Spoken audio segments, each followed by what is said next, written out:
Neste momento vemos um grupo de pessoas chegando. O velho parece não simpatizar muito com estas pessoas.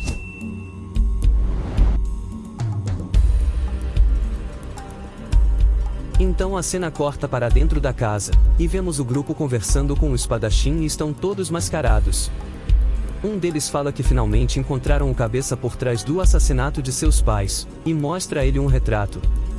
Então galera, este é o monge que o prota sempre entrega bolinhos para ele. O que vocês acham? Esse monge tem cara de assassino? Deixem aí nos comentários, sem spoilers. O homem explica que ele era conhecido como Lorde Trovão, e fazia parte do grupo do Shimu. Mas ele havia escondido seu passado e assumido a função de monge. O espadachim fica para explodir ao ver a foto da pessoa responsável pela morte de seus pais.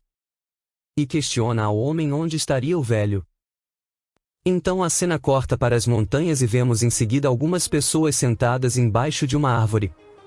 E todas elas reverenciam o monge assim que ele chega no local, e percebemos que se tratava do velhinho que o prota havia entregado os bolinhos. O monge então senta, e vemos em seguida o prota se aproximando com mais uma entrega.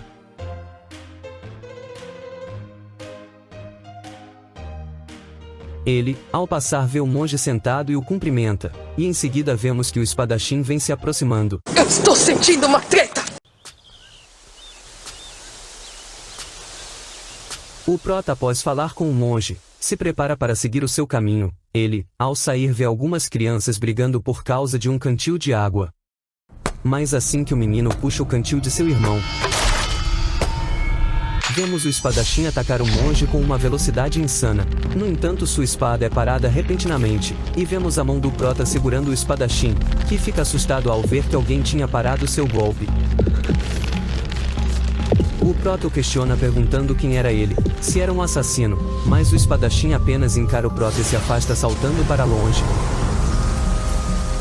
E tudo isso aconteceu, galera, antes mesmo da água que o menino tinha tomado cair no chão. O monge fica sem entender o que havia acontecido, e vemos que o espadachim se afastou para cima de uma árvore. Então ele encara o prota mais uma vez, e foge dali rapidamente. E o monge pensa no nome que o espadachim tinha dito antes de atacá-lo. Falando que ele já tinha ouvido este nome em algum lugar, o prota diz a ele que ele quase tinha morrido. No entanto, o monge nem tinha percebido que o prota ainda estava ali. E o protagonista fala que tinha um assassino atrás dele, e se ele imaginava o porquê, o monge diz não saber o porquê de um assassino procurar, e faz a mesma pergunta ao protagonista, e ele responde que também não sabe. Mas era melhor ele tomar cuidado, e olha para sua mão que estava sangrando, e diz ao monge que o assassino que estava atrás dele é extremamente habilidoso. O monge então brinca dizendo que ele havia ajudado alguém a encontrar um trabalho. Isso significava que mesmo ainda velho ele ainda tinha alguma serventia. Em seguida ele joga seu cantil de água para o protagonista, e diz para ele não se preocupar, e que era melhor ele acelerar senão os bolinhos iriam esfriar.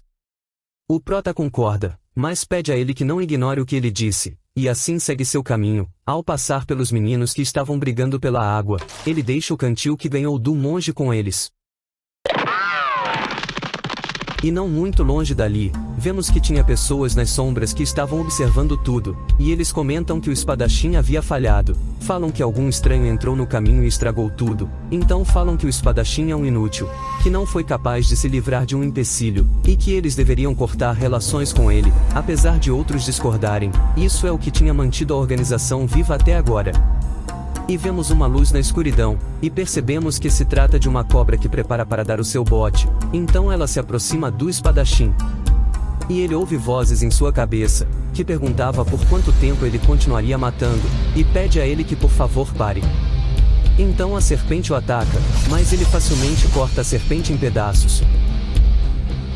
E pensa que os sermões do velho tornaram sua espada hesitante.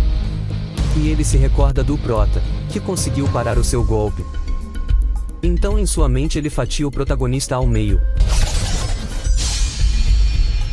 E fica em fúria ao se lembrar em como o prota o encarava. E promete que cortará o protagonista em pedaços, pois já que ele tinha protegido o monge, ele também deveria fazer parte do grupo dele, e após matar o monge ele iria atrás do prota. A cena corta para o prota que acorda assustado, e ele rapidamente se levanta pensando ter esquecido algo importante, e neste momento seu estômago ronca. E ele se lembra de que não tinha comido seu lanche noturno e estava faminto.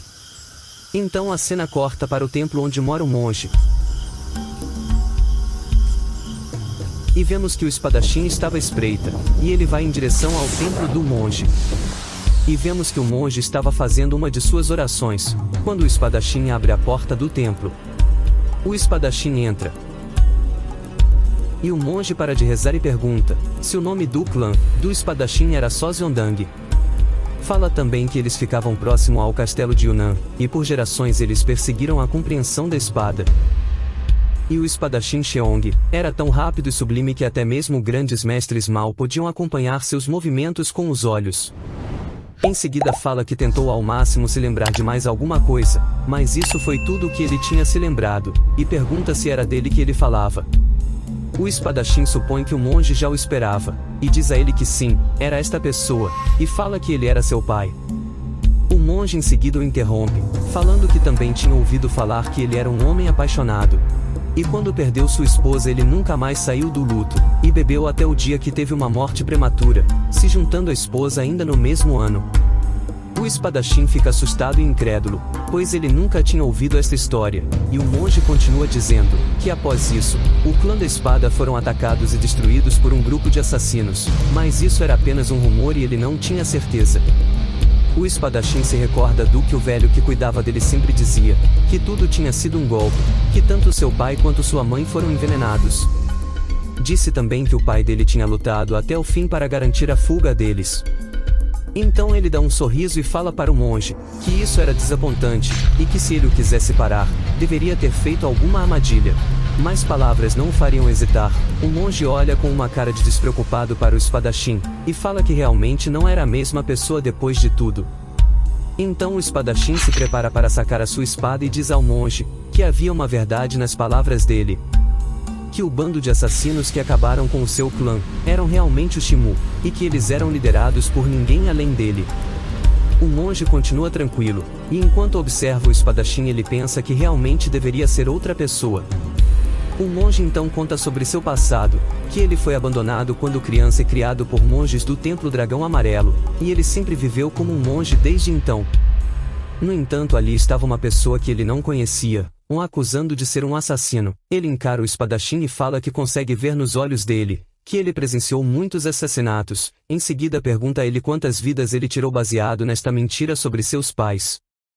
O monge então fala que ele iria mandar ele voltar apenas com uma gentil advertência, mas ele percebe que não será suficiente. E o espadachim o encara e diz que com apenas algumas palavras ele foi capaz de tirá-lo do sério. E começa a sacar sua espada para atacar o velho, mas então ele sente como se seu corpo tivesse sido rasgado em vários pedaços. E ele olha novamente para o monge à sua frente, e fica pensando em que tipo de truque ele tinha acabado de usar. Mas ele sente novamente uma intenção assassina vindo de fora do templo, e ao olhar no reflexo de sua espada ele vê uma figura em cima de um telhado.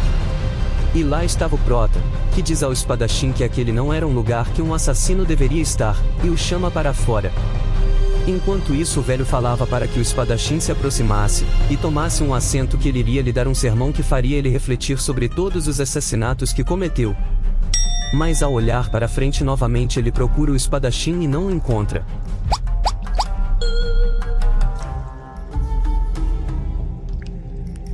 Então vemos que a luta dos dois já havia começado, e eles estão em alta velocidade floresta adentro. E parecia que estavam medindo a velocidade um do outro, e enquanto isso o espadachim pensava no que o monge tinha dito sobre seu pai, que havia tido uma morte prematura. Pensava também no que o velho que havia cuidado dele falava, que tanto seu pai quanto sua mãe foram envenenados. Então ele resolve atacar o prota. O protagonista desvia, mas em seguida vem vários golpes novamente.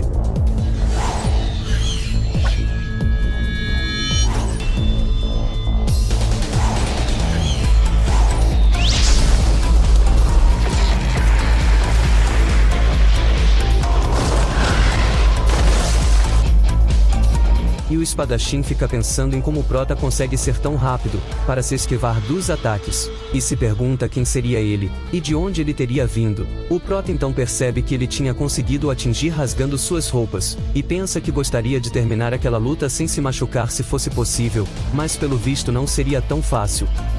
E o espadachim se prepara novamente para atacá-lo.